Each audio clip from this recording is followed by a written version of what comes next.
What is going on, cyberspace? Welcome to the HyperPixel Podcast. I am MichaelK, and I am joined today across the interwebs and the inner tubes and the vast netscapes by my dear friend XERAEN. How are you doing today, Professor X? I am quite excellent, Mr. MichaelK. Fantastic. That's what I like to hear. You plucked the heartstrings of my nostalgic past with talking about the Netscapes out there, man. It just came to me. I was also a deep Netscape supporter as well. That's all. I was so sad when Netscape went away. Like seriously, That was a sad day of my life. Bro, there was a version of Netscape. Was it a version of Netscape, or it was something else like Netscape that was like had a dark mode? Did you ever use that? Do you know what I'm talking about? That seems very familiar. Well, I do know that like Netscape itself like was a little darker with like the interface. Yeah. But I think I know what you're talking about. It was like real dark. It was like a straight up dark mode. Yeah. Man, I don't remember what that was. We'll have to investigate and bring that back to light. Man. But yeah. So the deep past of the interwebs. Oh, dude, that's a whole podcast in general. Yeah, it is. I need to write this down. We need to do a whole put podcast that in our document now. Like Instant Messenger, AIM Instant Messenger, Yahoo Instant Messenger, all that stuff. I'm literally going to type this right now. So you just keep going. Doing it live. Well, the next thing I was going to do is I was going to ask you, XERAEN, other than it being really, really cold where Sector X is right now. Is there anything cool going on in Sector X? Like, are you playing anything cool? Are you watching anything cool or doing anything cool? Oh man. So like right now, as far as like any of that kind of stuff goes, the biggest thing that's going on with me is I've fallen back into Magic the Gathering. Playing MTGO, so Magic the Gathering Online, which is not Magic Arena, which is the new thing. Magic Arena is like... I just imagined you doing like a trust fall, and then, the community of Magic just caught you, and then you're there. Like all three people that are back there playing Legacy.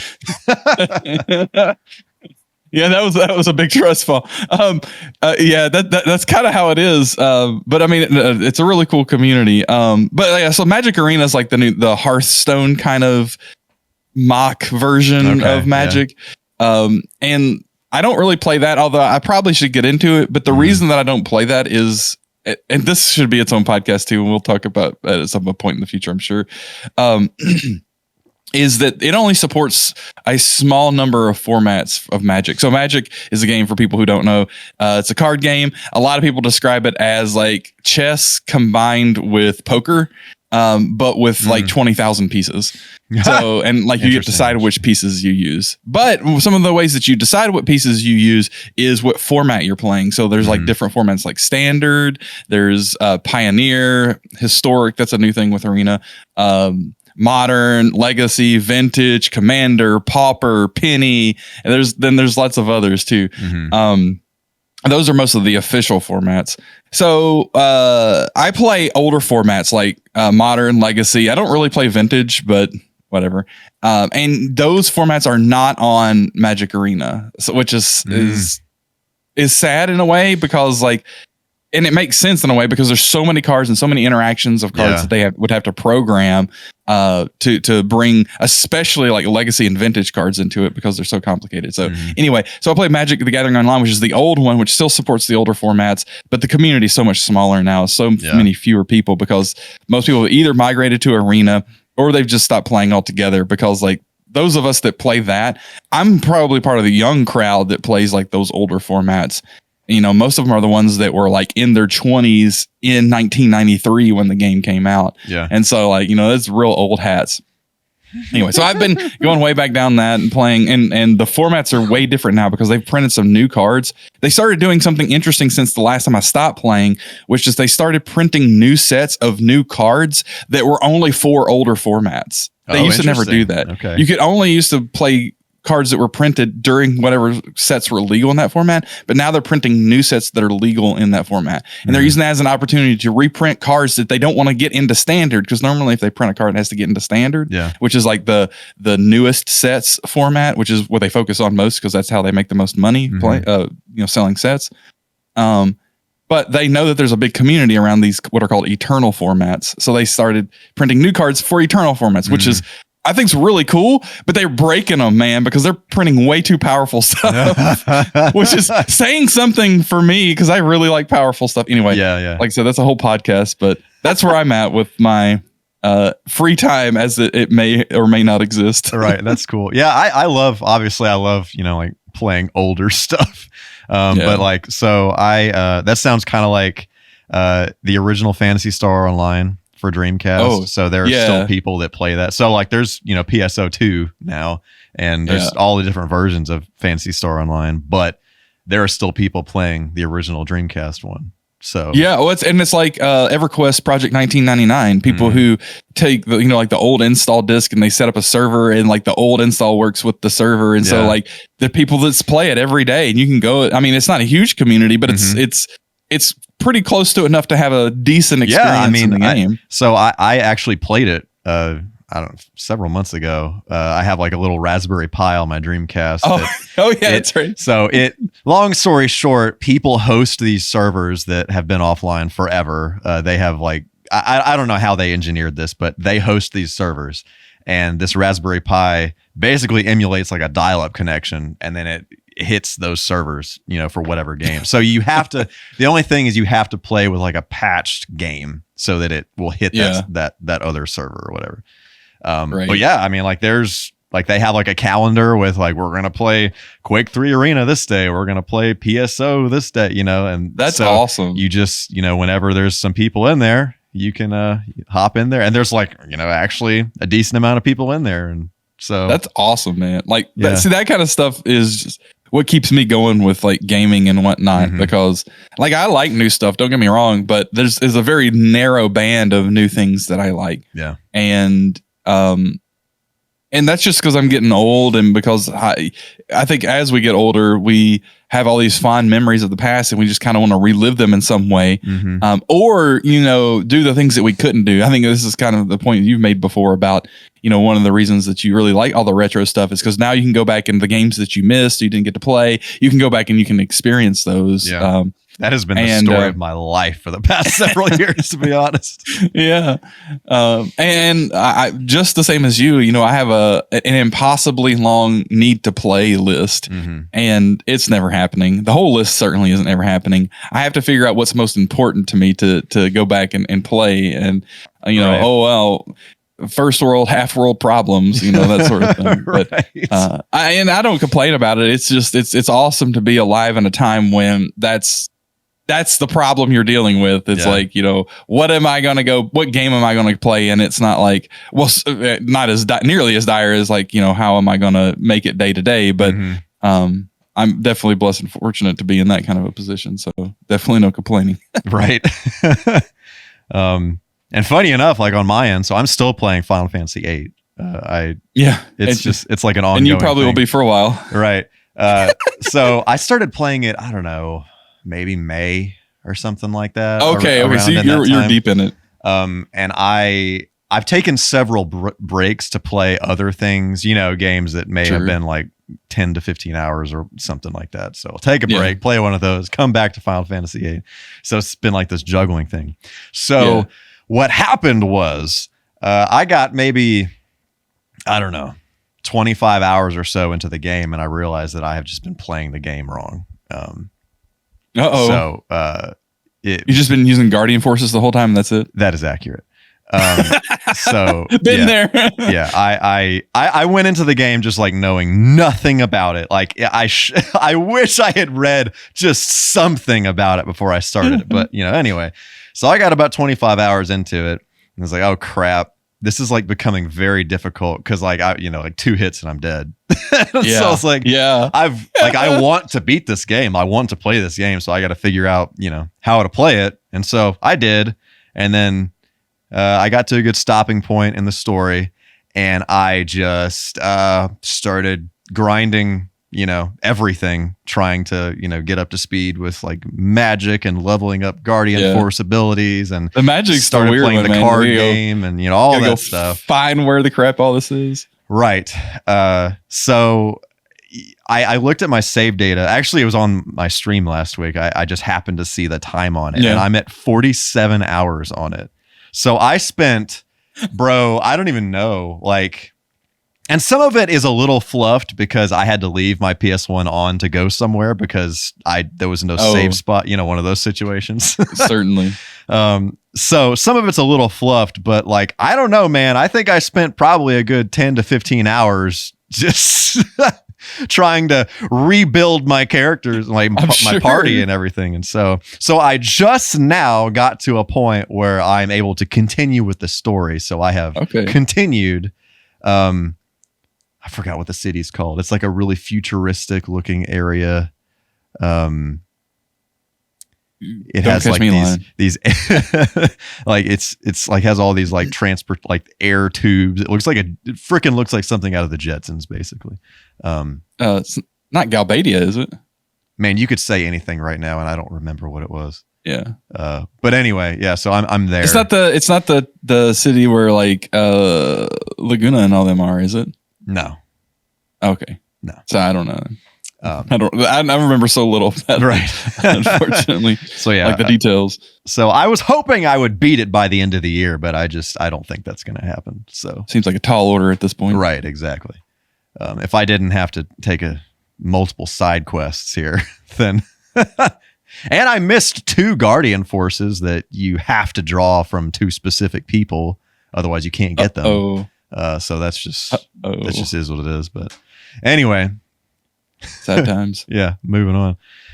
So over the next few weeks, XERAEN and I are going to be talking about our favorite games. So this is going to be kind of a random number, but I think it makes sense as far as how we're going to split this up. So we're going to do our top 6 favorite games. Today, I am going to do my numbers 4, 5, and 6. Next week, XERAEN is going to do 4, 5, and 6. The next week, I'm going to do my top 3. And then the following week after that, he is going to do his top 3. So that's basically going to be the next 4. This podcast and the next 3 are going to be us talking about our favorite games and everything. And that's being like very quick with what we talk about, because these conversations could literally be hours and hours. Right. And yeah, I'm sure most people listening will understand. Right. This could we might have to revisit this XERAEN. I don't know. We might have to like just do 2 days. I have no idea what's going to happen. We'll just give it a try. We're just doing it live, So for me, 4, 5, and 6 are so insanely close that I am literally not happy with any order that I put these in. So I'm just going to say 4, 5, and 6 are kind of just like, a single slot. It's kind of a wash. I'm just they're kind of honorable mention to 1, 2, and 3. Right. Exactly. I'm just kind of waving a hand at that. So I'm just going to have to do the same. One. Yeah. Right. And I actually have props here because I am who I am. So nice. if you're watching this on the YouTubeals, you will see this lovely game in front of you. So this is Super Mario RPG for the Super Nintendo Entertainment System. Pick. Yes. Man, like, so this is my original copy, which is super cool. It's actually like in fairly good condition, honestly. For those just audio, it is in box. Yes, it is in box. My bad. It is complete in box. Yes. Oh man. Yeah, there's all the extra stuff in and everything. But man, so I want to say this is the first turn-based RPG I actually like really played. Yeah. You're a youngin'. I always forget how young you are. Right. Man, I don't know. Like I was really into like the action adventure kind of stuff when I was younger. I don't know. I just didn't really play any turn-based games. I didn't, I guess I just didn't know which ones to play. And I didn't really have any friends that played any turn-based RPGs either. So I just, it was just a whole different world out there that I didn't even know about. Sure. But I went over to a friend's house. I had a friend in elementary school, and we would some days after school. I have no idea. Looking back on this, I have no idea how I was able to convince my mom of this. But some days after school, like we would go throughout the whole day, like talking about stuff or whatever. It was like in elementary school when you have every single class with the same group of kids, and so he got Super Mario RPG like that weekend or something like that. And so we were talking about it all day long, and it's like, man, I need to go over there and play that. And so we would do this thing where we would, plan during the day. And this was before, obviously cell phones and text messages and friggin' like emails or anything. There was no way to contact your parents other than to like go to the office or the nurse or something and call them on the phone there. So, anyway, the end of the day comes and I go to my mom and say, "Hey, I want to go over to my friend's house." I'm not gonna throw out any names or anything. So I want to go over to my friend's house, and so she'd be like, "Okay, whatever." And so I would go over there for a couple hours after school, and basically stay over there for a few hours, and then she would come pick me up later, around dinner time to come home and eat and do homework and all that stuff. And so I played Super Mario. Do what? Homework? What's that? Right, exactly. So I played Super Mario RPG over at his house. I thought it was the coolest thing. And if you've never played Super Mario RPG, it has like the pre-rendered, and like, I don't know, the cover is pretty accurate, like the way it looks. It has like the pre-rendered sprites that are in it, like the 3D looking stuff, like Donkey Kong Country, if you've ever seen that. So it just has this like very, like, I don't know, this just vibrant look to it. And I love the story in this game because I feel like it has this lightheartedness to it, but it also has kind of like this darkness to it as well. It's kind of like this just like perfect mixture of the two, this lighthearted world with all this like darkness in it, and I also love that you can play as Bowser in this game. I think it's super cool to me whenever I'm like such a sucker for this and like stories in general, when everybody can like come together regardless of, anything they think or believe, or, they're fighting or whatever, they can come together, against something else. I think that whole scenario is super cool. But anyway, so I had to have Super Mario RPG at this point. A couple things I want to say about that game. Yes. Like the art you're talking about. I always had this feeling, and I don't know why. This is just kind of my impression of it. It always felt to me like you were playing a game in claymation. Yeah.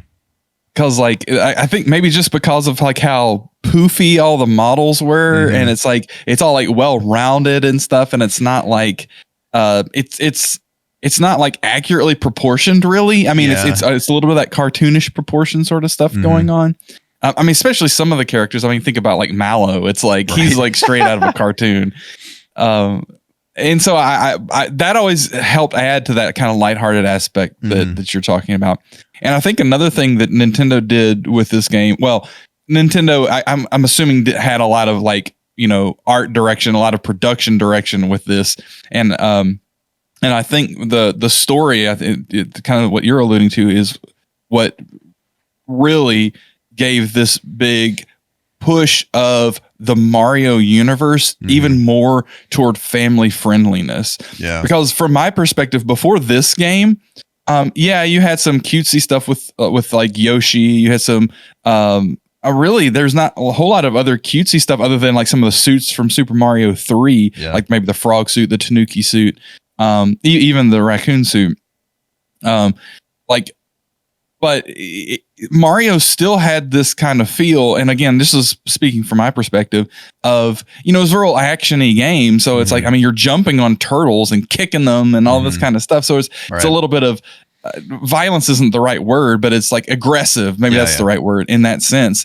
In this game, you're doing battles and stuff, but it really makes it feel like the aggression level's a lot down, and that any of that kind of aggression is, well, we're trying to defend ourselves because things are bad and things are encroaching on us, versus like this, well, who's right, me versus them sort of battle thing. Yeah. And I think that pivot is subtle if you don't think about it, but it is extremely important in casting the flavor of Mario from then on, because from then on, Mario is much, much more, and Nintendo just took this tack generally, I think, becoming family friendly, becoming, and a lot of people use that pejoratively, and I certainly am not. I think that's Nintendo's making their place for themselves in the video game world by doing these things.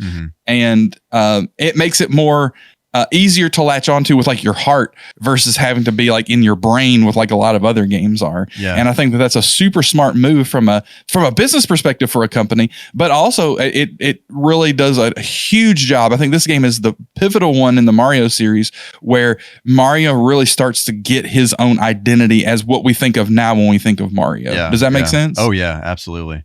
And it's actually really cool interesting that like Mario, he doesn't talk in this game. Like he just, like that's another brilliant move. So you can imprint yourself onto him. Yeah, absolutely. Yeah. It's so cool. That's a really good game. Like what you said about the graphics reminded me of something. So I love Legend of Zelda games that like all of the characters and enemies look like some kind of gummy candy. Like I could find them in a box full of gummy bears. Like I love that style of enemy. Like I don't know if you've seen like the new the Link's Awakening remake, the Game Boy remake. I saw like a little trailer of it, I think, but that was about it. It is like everything looks like I want to eat this entire universe. Like every tree, every plant, every vase. It's like you're the whole game just takes place on like a multi-layered cake. Right. Exactly.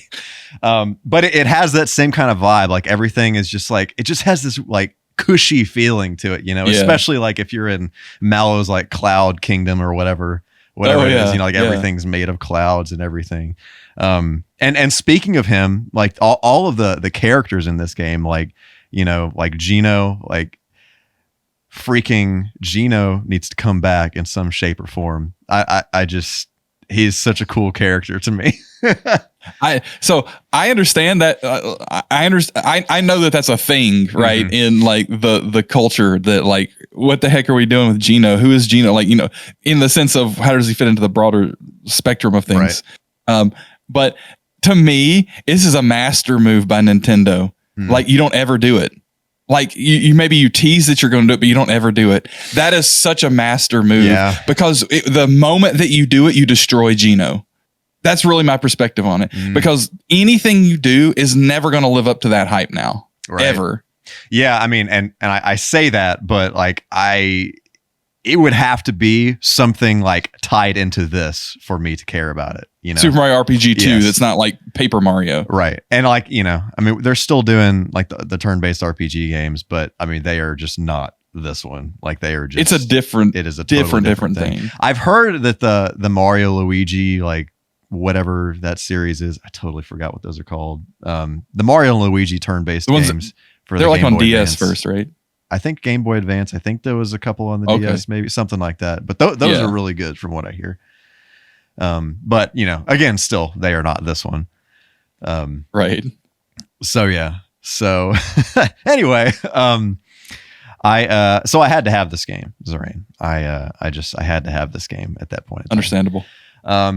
And I don't know why we didn't just, like call stores and ask if they had them. I guess that takes all the fun out of the hunt or something. Not that, my mom was hunting for games or enjoyed hunting for video games or anything, but, so we went to several, like over the next few weeks, we went to like several stores. It was just like out of stock everywhere. Eventually we went to Service Merchandise, which was like 3 minutes from my house max. And they had one copy of this game, and it was the demo game. I've never seen a turn-based RPG like on a kiosk in a store, but it was. And they had, because it's Mario, I guess, yeah. And so that was this copy, and that was the copy that I got. Wow. So, and I remember paying, a little over $80 for it. That was back when, like, people were complaining about games being $60, $70 or whatever, but bruh. Dude, and that's the thing is like $80 then is more like $100 now. Yeah, exactly that. So yeah, that game, I never owned it, but I rented it a couple times and like I played the mess out of it. It is just, It is a beautiful game. That's the only way to describe it. Yeah. If you ask me. Yeah, 100%. And I don't know. There's just something about like in the game, like all the numbers are really small. Like your HP, like the damage you do, all the numbers are really small. So it just, I don't know. It just seems like a much friendlier game to me than, you know, you're playing a Final Fantasy or something. And then you, you massacre this dragon, you know, and it's like, there's something about the small numbers, like the little, a lot of the moves, like with the, like, they're not really necessarily quick time events, but you know, like there's some kind of like action bonus move thing. Yeah. Like you can, you know, rapidly press a button or something to do more damage or whatever. Yeah. Or if you like hit a button at the right time, you do like 1.3 damage or whatever. Right. So yeah, Super Mario RPG. It's a good, if you've never played it, 100% absolutely do the thing because it is worth it. I don't really know how long it is thinking back on it. Like it's not as long as like a Final Fantasy game. Well, some of the Final Fantasy games. Yeah, I'd be curious to look that up and see. But anyway, so my next tied for 4, 5, and 6 game is Donkey Kong Country 2. For the Super Nintendo Entertainment System, you will see a common theme in some of these games that they are Super Nintendo games. This is another one of these like pre-rendered sprite kind of games. Am I in the frame? There I am. Man, I mean, I don't know. Most people have played a Donkey Kong Country game, I feel like, and I mean they're pretty like readily available nowadays. Like if you want to play one, like they're on the Switch online service. They've been on like every Nintendo digital download system, you know, thing, whatever. But yeah, so don't get me wrong. I love the first Donkey Kong Country. Like it is a fantastic game. I absolutely love that game. However, there is something about the whole pirate theme. I love freaking pirate music. Like I just love pirate music. I don't know what it is exactly, but I love pirate music, and I love Dixie. I love like the whole like her like spinning thing where she can like float around. I love that kind of aspect to it. And Diddy's my dude. I love Diddy. So it's like the perfect combination of the duo of the team. And I also like the third Donkey Kong Country. Not as much as the first two, but I mean I think it's still a good game.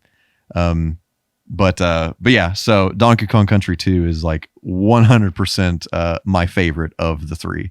And of course I 102%ed it. Is that what it is? I forgot what the number is.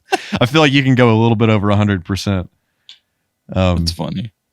But yeah, like I had I'm sure I still have it somewhere, a strategy guide for it. And you can, you know, it's one of those things where you can't actually beat it unless you collect all of these hidden coins that are hidden all throughout the game.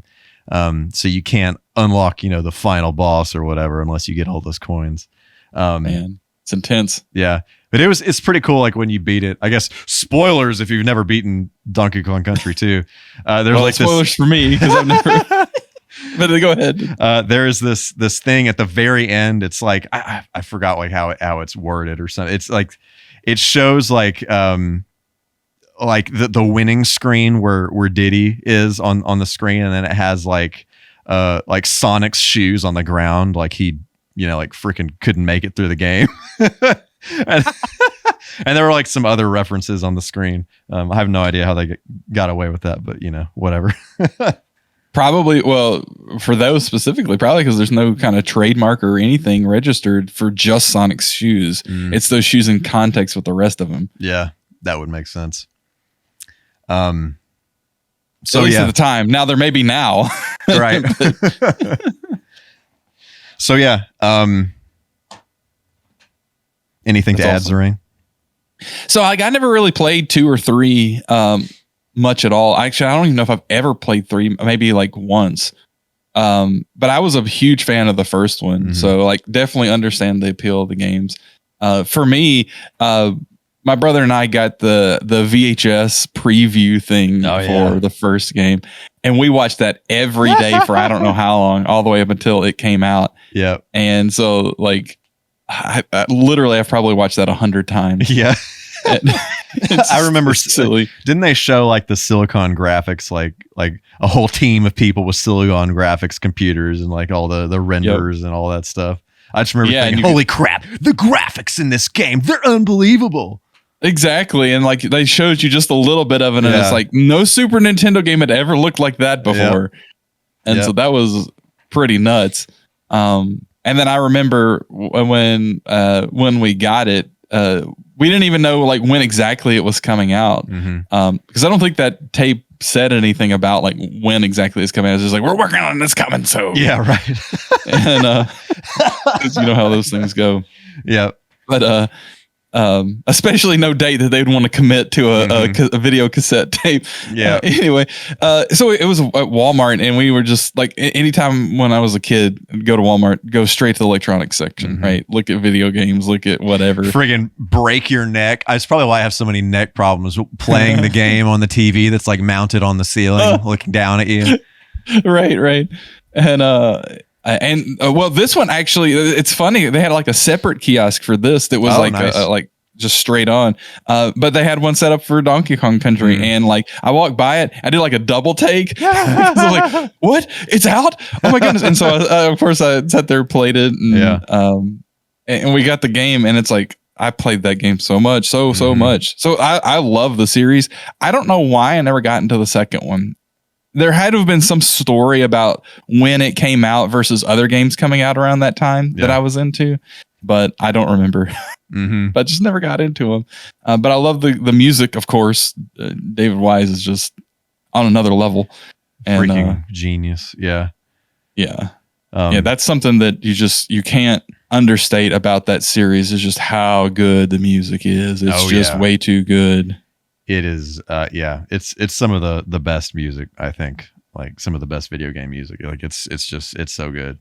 Especially when you consider like the mood that it sets and how much it plays into the atmosphere of the levels that you're playing, and just like the ambience, right? Like not just aquatic ambience as a song, which is amazing, but like think about some of them when like you're in like some of the later like jungle levels and stuff, like the reverbs he's using, it makes you feel like you're in these spaces, and that it's like some sort of, it's like this weird kind of hybrid between I'm in a real life jungle and I'm in a video game jungle. I kind of can feel that I'm in a video game jungle, but I get the sense that it's more real than just that. And the graphics obviously add a lot to that flavor too. Yeah. And I'm going to have an old man on the porch moment right now, but like, I don't think that, some of the younger generations really appreciate how, maybe they do, but I'm sure some don't understand how revolutionary that is from how a video game made you feel. Because like now that art of making you feel a certain way in a video game is so refined and so just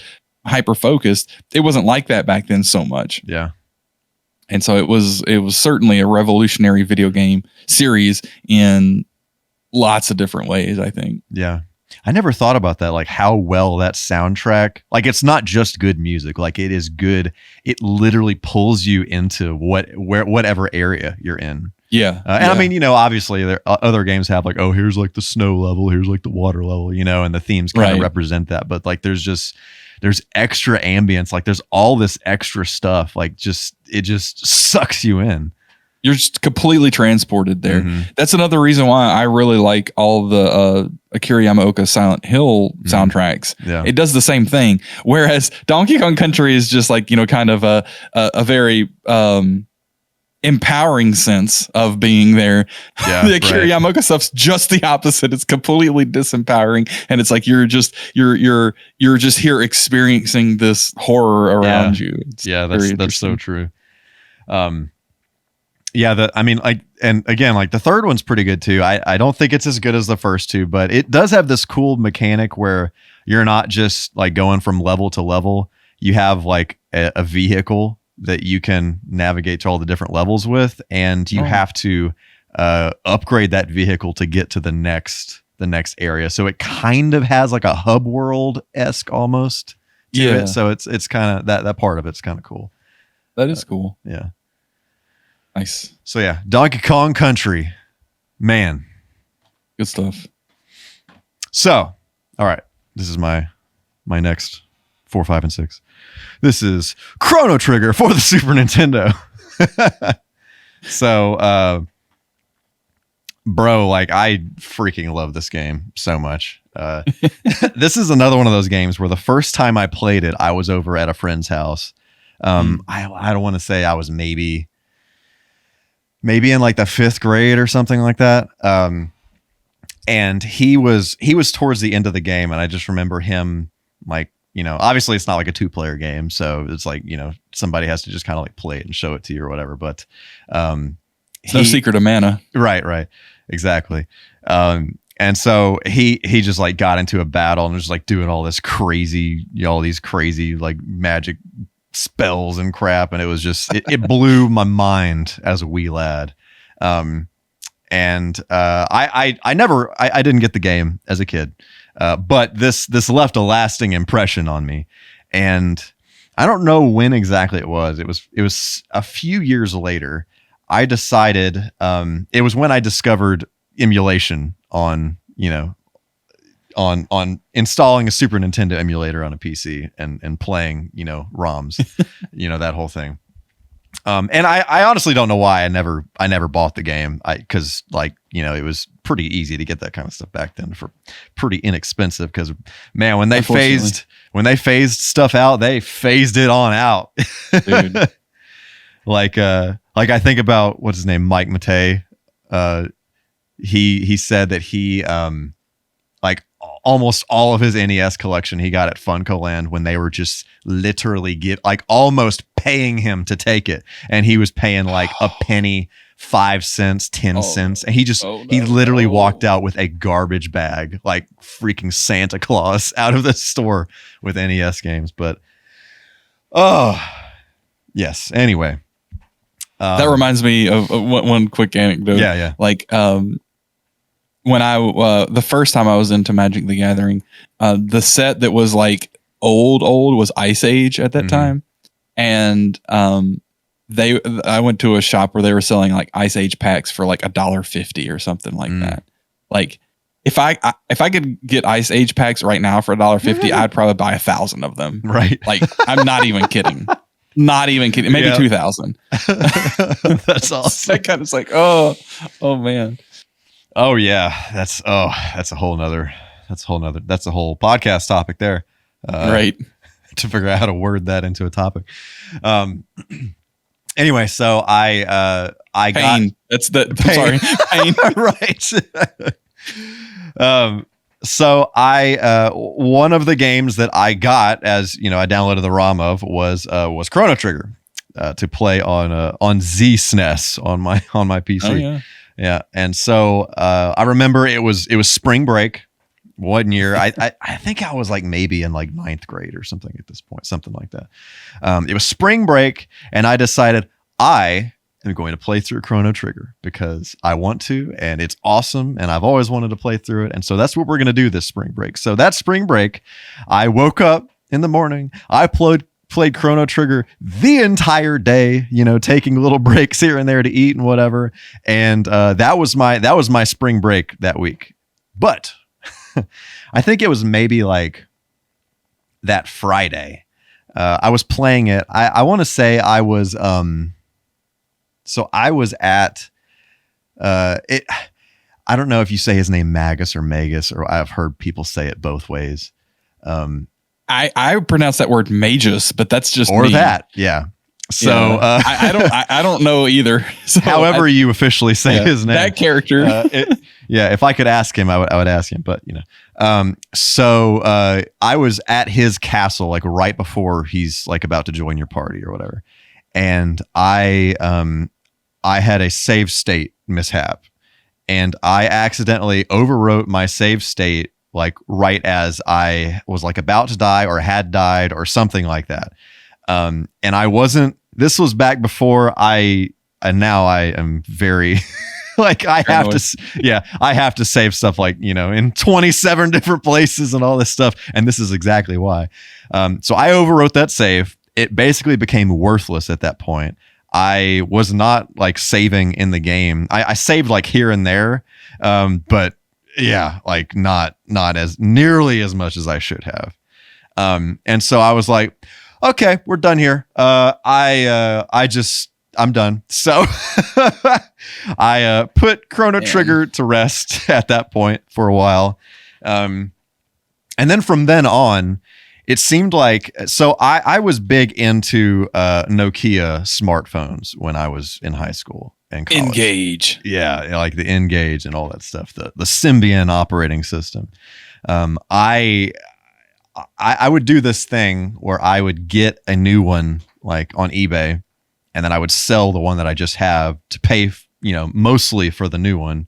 And it was just like this cycle. And I was like churning them. Yeah. I was just like constantly upgrading this phone to a little bit better version of it, like maybe like, I don't know, once every like 7 or 8 months or something like that. It was just really ridiculous. But anyway, I say all that to say I installed emulators on these phones because, everybody else was like, oh man, I got my Motorola Razr phone. And I'm like, hey, now I had a Razr. I'm like, well, bro, I'm playing Super Nintendo games on mine. I don't know what you're doing over there.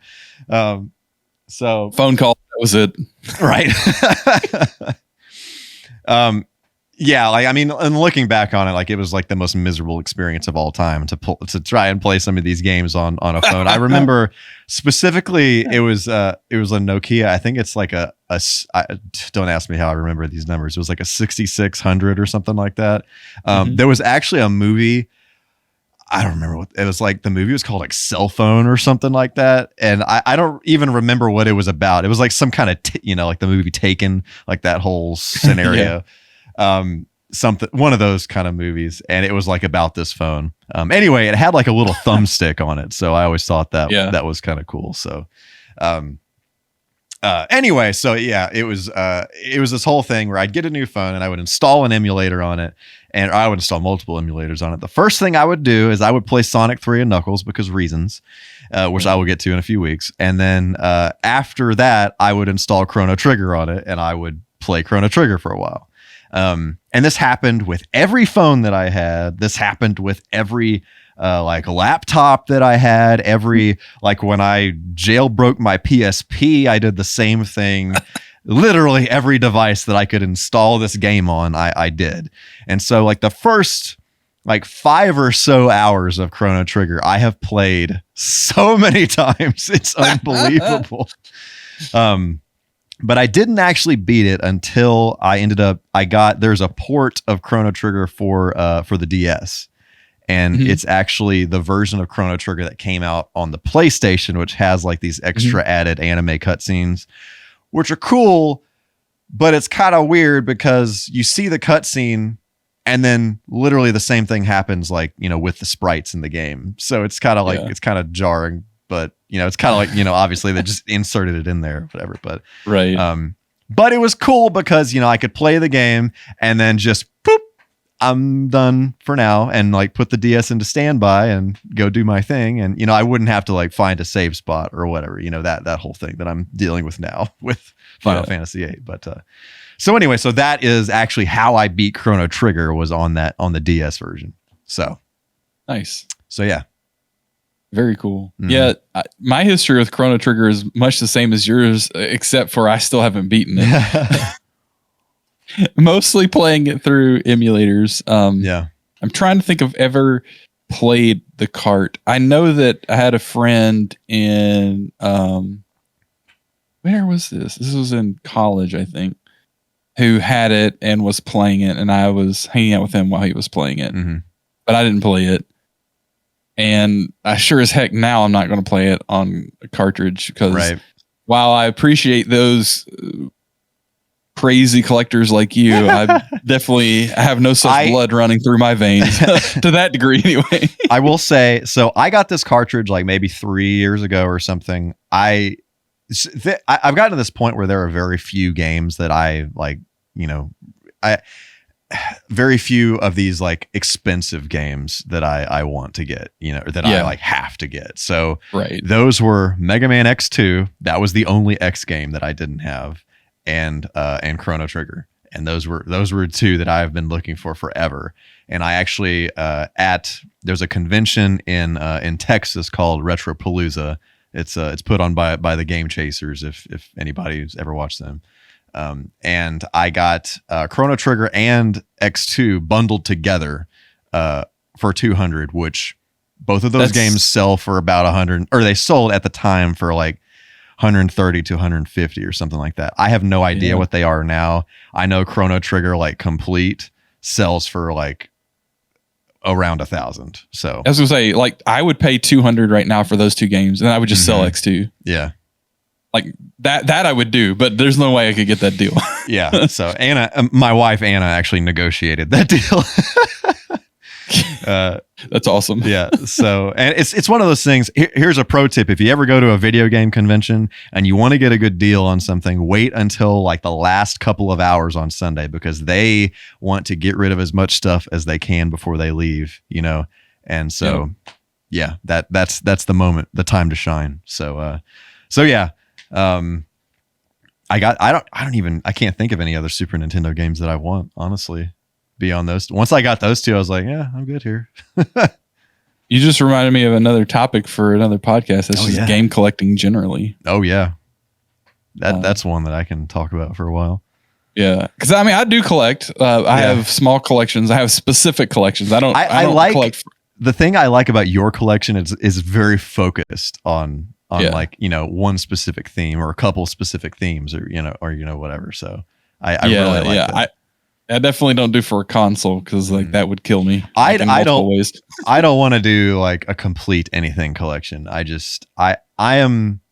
want to actually play the games that I have. You know, I don't want to have. Yeah. I mean, obviously these things take up space, and I don't have any desire to have a bunch of fluff on my shelves for no reason. I do, and I'm working on kind of putting a plan together to sell some of it, but it's stuff. Oh really? Yeah, it's a bunch of, I mean, it's a bunch of filler stuff, like a bunch of sports games, like for they're complete though, because they're from my parents' video store. So they're complete. Yet another thing we need to talk about. Yeah, definitely that. So yeah, we should totally talk about game collecting just generally, because like I think it's a very interesting topic. And you're talking about like the Game Chasers. You know, I like watching their stuff and other similar channels when I have a minute or two. So I think that stuff's interesting for sure. Yeah, definitely. It's just not, like I said, not my blood. Yeah, I like to I like to keep it in check. I've gotten into this. Never mind. No, we're not going down that rabbit hole. We'll discuss that. Cool. So yeah, but Chrono Trigger, the topic at hand. I think that I don't know what it is about that game. I mean, yeah, it's a Square RPG or Squaresoft RPG. So that it's a Super Nintendo Squaresoft RPG. There's very few of those that aren't good. Very few. I can only think of one, but there's probably more than one. I'm thinking of Final Fantasy Mystic Quest. But even that has really good music. Right. So it's like yeah, I mean, like the music is so good in Chrono Trigger. The sprite work is so good. Just the characters are so distinct and have their own personalities. I'm a sucker for time travel. So Back to the Future is my favorite movie. Spoilers for when we talk about favorite movies or whatever. But I love Back to the Future. Anytime there's something to me, I love about like the way that things affect other things way on down the line. And then you got different branching things that are happening. And then Marty's climbing over Marty, and he's like, oh, I got to swing on this thing and do all this stuff to make sure Biff doesn't do something dumb. You know, it's just this whole complex web of things. And I love, both you and I, XERAEN, we love complicated things, like all the lore, all that stuff. So, it time travel and all that just like tickles my whatever that is, you know what I'm saying? Right. So I love that aspect of Chrono Trigger. There's a YouTube video, I forgot the channel. It's like Chrono Trigger Explained. He does a bunch of RPGs. Like he has one for like Final Fantasy 7. I don't know if he has one for 8, maybe. He had one for Chrono Cross. If he doesn't. Yeah. He had one for Chrono Cross and one for Chrono Trigger. And they're like really detailed and they're really good. So like if after I beat Chrono Trigger and Chrono Cross and Final Fantasy VII. Like I went back and watched that, and it kind of like, you know, kind of reminds you of some things you may have like glazed over in the story or whatever. And like, so it's like heavy spoilers, but you know, if you've played the game before, you can watch it and be like, oh yeah, I remember that happening, you know, and then, you know, jogs the old memory banks and all that stuff. So that's cool. Like I really appreciate people who take that kind of time and effort to make really I can't well done things. Imagine how much effort it takes to do something like that. That's right. That is a lot of research. Labor of love for sure. Yeah, definitely. So XERAEN, is there anything else that you would like to add about Chrono Trigger or anything in general before we wrap up here and land the plane? I think it's interesting that all three of these choices of yours come from the Super Nintendo.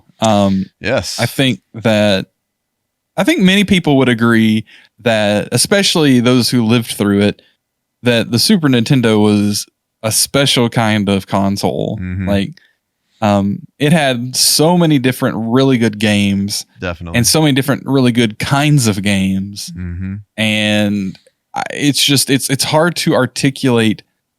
So I think that the Super Nintendo is in a lot of ways analogous. Maybe for some later generations, this will be more applicable to them, to a PS1, where like, dude, Nintendo really opened up to third-party developers, and yeah, there's some real bombs. I mean, there's some real bombs on Super Nintendo, but there's some real gems from like unknown studios and stuff too.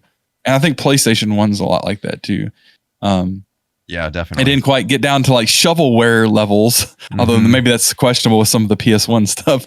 Yeah, there's some stuff there, but there's some really, really underappreciated gems for both of those consoles, and I think Super Nintendo big time there is.